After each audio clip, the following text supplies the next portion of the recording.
안녕하세요. 유톡TV입니다.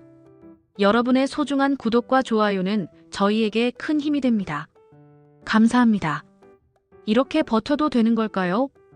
2024년 우리나라 기업들, 특히 중소기업들의 현실을 보면 한숨부터 나옵니다. 매출도 늘고 전체 수익률도 좋아졌다는데, 그런데 왜 이렇게 많은 기업들이 이자도 못 내고 있는 걸까요? 한국은행이 최근 발표한 자료에 따르면 우리나라 전체 외부감사 대상 기업 중 무려 40.9%가 영업이익으로 이자도 못 갚는 상황, 다시 말해 좀비 기업이 됐다고 합니다. 이 숫자 역대 최고치입니다. 해마다 좀비 기업이라는 말은 들었지만 이번엔 정말 심각하다는 말이 그냥 나온 게 아니더라고요.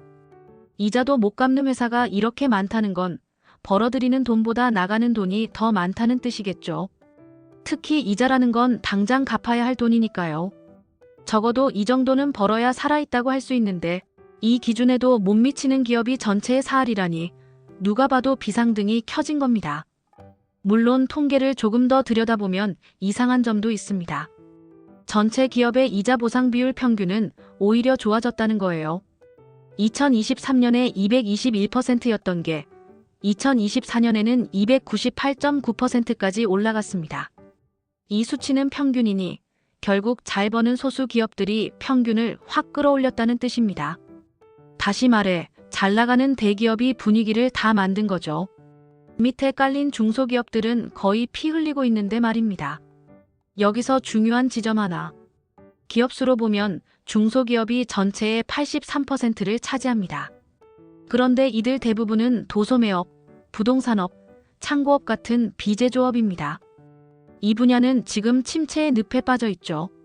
사람들 소비도 줄었고 물류도 예전 같지 않고 부동산은 말할 것도 없습니다. 결국 주요 업종 대부분에서 돈이 안 도니 중소기업들이 점점 죽어가는 구조가 됐다는 이야기입니다. 특히 이자 보상 비율 0%, 그러니까 영업적자가 심각한 기업들도 28.3%로 역대 최고를 찍었습니다. 작년보다도 더 많아졌고요. 이런 기업들은 외부 도움 없이 버틸 수 없는 상황인데 요즘같이 금리는 높고 대출은 안 나오는 시대에 누가 도와줄까요? 결국 구조 조정이든 폐업이든 정리해야 하는 기업들이 급증할 수밖에 없는 국면입니다. 한편 기업 전체를 보면 매출도 오르고 수익성도 좋아졌다고 합니다. 숫자만 보면 전반적으로 괜찮은데 싶지만 이건 대기업 이야기입니다.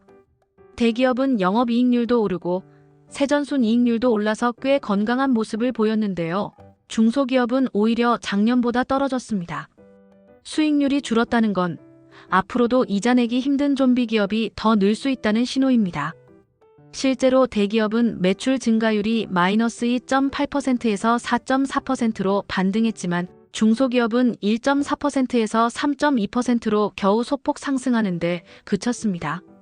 대기업은 큰 폭으로 좋아졌고 중소기업은 그럭저럭 살짝 좋아졌는데 그 속을 들여다보면 도소매업, 운수업, 부동산업 쪽은 아예 뒷걸음질 치고 있는 경우도 많다는 이야기입니다.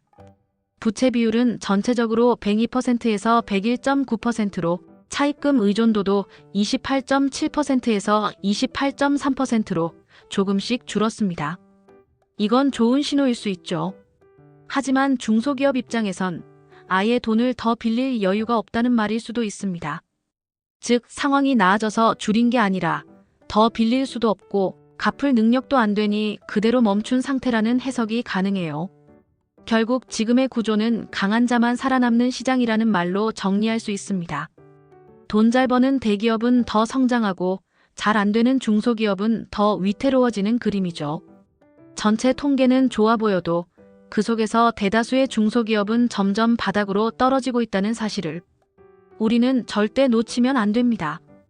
요즘 이자 장사도 못한다는 말이 나올 정도로 금리가 높고 소비가 얼어붙었잖아요. 이런 환경에서 대출받아 사업하는 건 거의 목숨 걸고 하는 일입니다. 그런데 정부나 시장은 여전히 수치를 중심으로 움직이고 현장에 피말리는 생존 싸움은 통계 너머로 밀려나고 있는 게 현실입니다.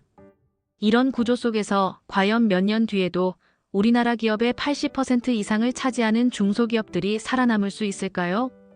이게 단지 기업 한두 개의 문제가 아니라 일자리, 지역 경제, 산업 생태계 전반을 뒤흔들 수 있는 심각한 구조적 문제라는 걸 모두가 인식해야 할 때입니다.